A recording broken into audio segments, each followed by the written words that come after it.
Buenos días. Yo les voy a hablar en mexicano, como decía Yanauto, yo les voy a hablar en mexicano peruano. Soy peruano, vivo en México hace 25 años. Trabajo en la Universidad Nacional Autónoma de México y agradezco a Leonardo, a Margarida, por la oportunidad de estar aquí con ustedes. Yo estoy trabajando y tratando de practicar la solidaridad desde hace 12 años en México, ¿no? Me corrijo, vuelvo a decirlo, estoy estudiando, practicando, y decimos o estamos aprendiendo a decir en América Latina, sentipensando lo que es la solidaridad. Porque estamos acostumbrados a razonar, pero no a sentir al mismo tiempo, ¿sí? A mí me parece importante que podamos ubicar desde la experiencia latinoamericana la discusión sobre la solidaridad, la economía, la democracia, desde una mirada histórica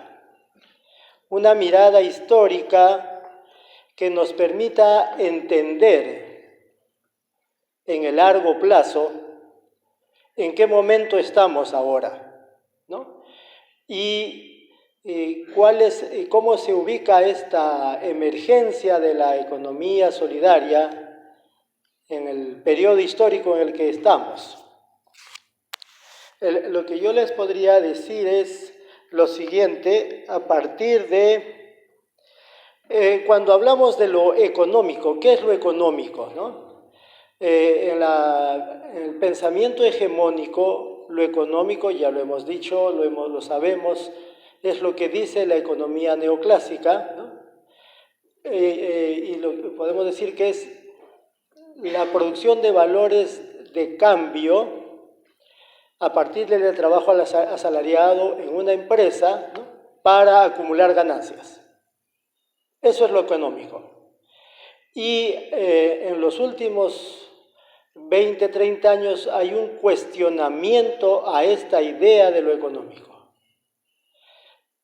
Pero no es solo un cuestionamiento a esta idea de lo económico. Hay una crítica. Lo que tenemos es una crisis de la modernidad y una crisis del desarrollo. La modernidad como proyecto de liberación humana ya no existe más, ¿no? Nos lo ha contado Donatella, ¿no? Es una modernidad a la que no le interesa la justicia, esta que vivimos ahora. Ahí donde vayamos, ¿no?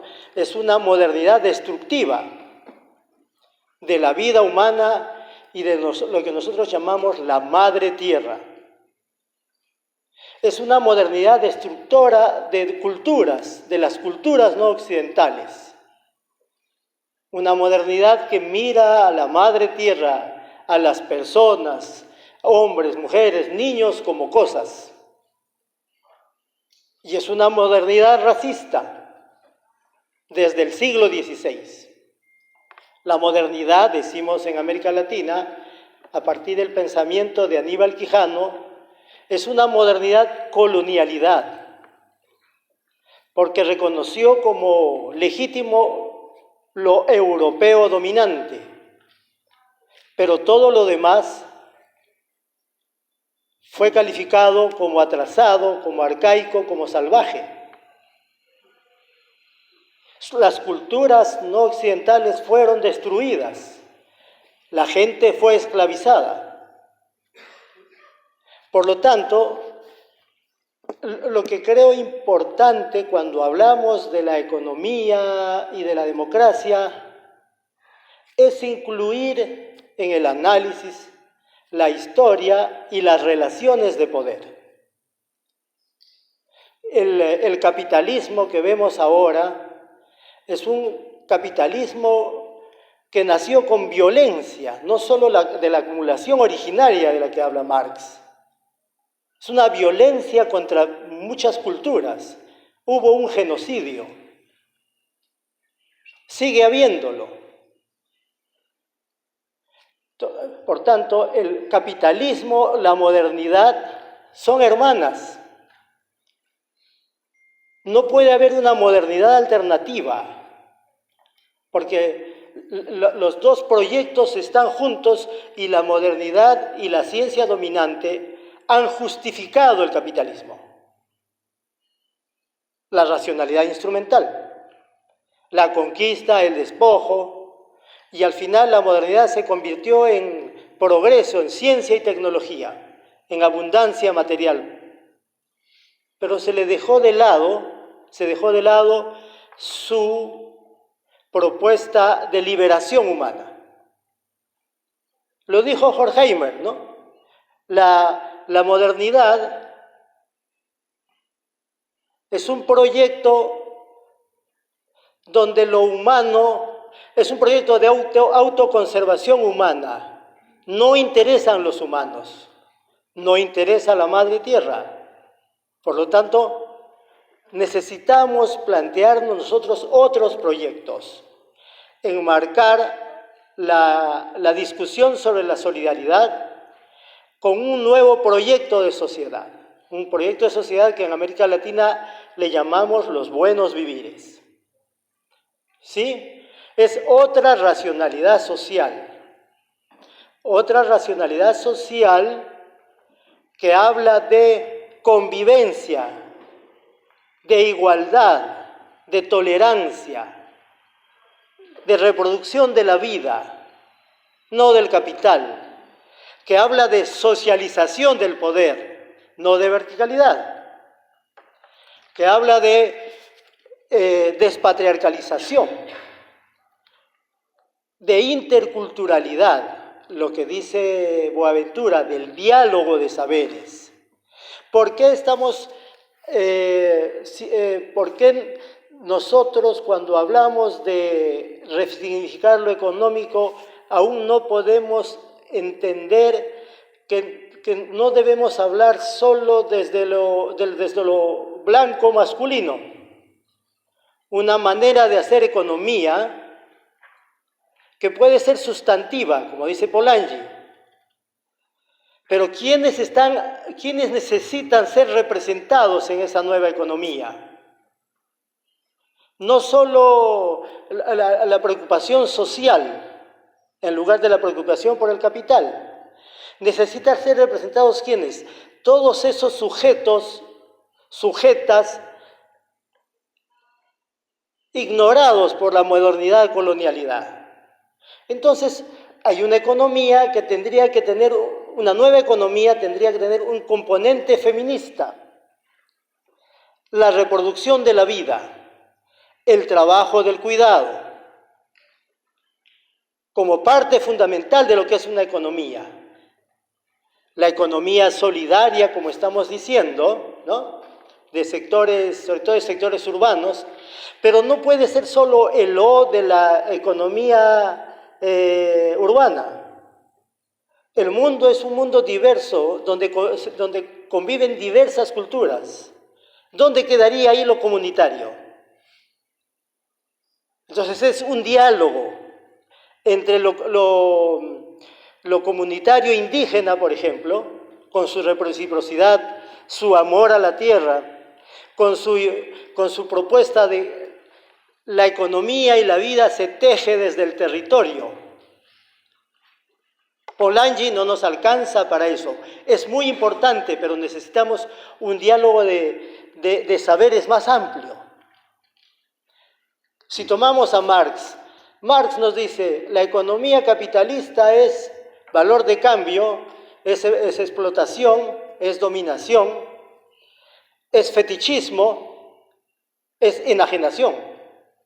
Una nueva economía tendría que alejarse de esas categorías y de esas prácticas y buscar la creatividad, la autorrealización humana, decía Marx. Buscar la desmercantilización y poner como eje de la economía la producción de valores de uso. ¿Cuándo termina una economía capitalista? cuando la ley del valor ya no rige nuestras vidas. Eso también tendría que estar presente en nuestro debate. Un debate para construir una economía desde una interculturalidad, para que esa economía represente todas las prácticas sociales, culturales, económicas existentes en el mundo. Es decir, rechazamos, como dice Jenauto, una visión universalizante de economía. Buscamos una economía plural, como nos ha dicho Philippe. Pero necesitamos estructurar esa nueva economía desde una racionalidad no instrumental para la reproducción de la vida, pero al mismo tiempo incorporar ahí las relaciones de poder. El poder existe aunque uno lo quiera ignorar. Dice Quijano, por más demos que sea la democracia, siempre hay un kratos. Hay un poder allí actuando, y ese poder no se puede dejar ahí, no se puede ignorar. Hay que hacer algo con él. Si uno se acuesta, al día siguiente el poder está ahí actuando por sí mismo. Entonces, en ese sentido, como nos ha dicho Jenauto, hay que ver las gobernabilidades democráticas. Pero esto hay que, diría yo, esta es nuestra discusión apasionada en América Latina. Hay que pensar esto desde lo micro y lo macro. No solo como Foucault con la microfísica, que es muy importante, pero también la macrofísica del poder. ¿Dónde la dejamos si solo vemos la microfísica? Esta es una idea entonces del I, no del O. No es micro o macrofísica. Son las dos cosas al mismo tiempo, porque la realidad existe así, no como en negación, sino como complementariedad de situaciones, de tiempos, de espacios. Ahí un aspecto importante que nos parece a nosotros y que quisiera desarrollar en la siguiente intervención es que necesitamos plantearnos lo económico, pero al mismo tiempo plantearnos otro proyecto de sociedad. Y porque lo que hagamos aquí como en un lugar pequeño tiene que reflejar y ser parte de lo que se hace en la macro sociedad. Yo no puedo ser solidario acá y no serlo en otras partes.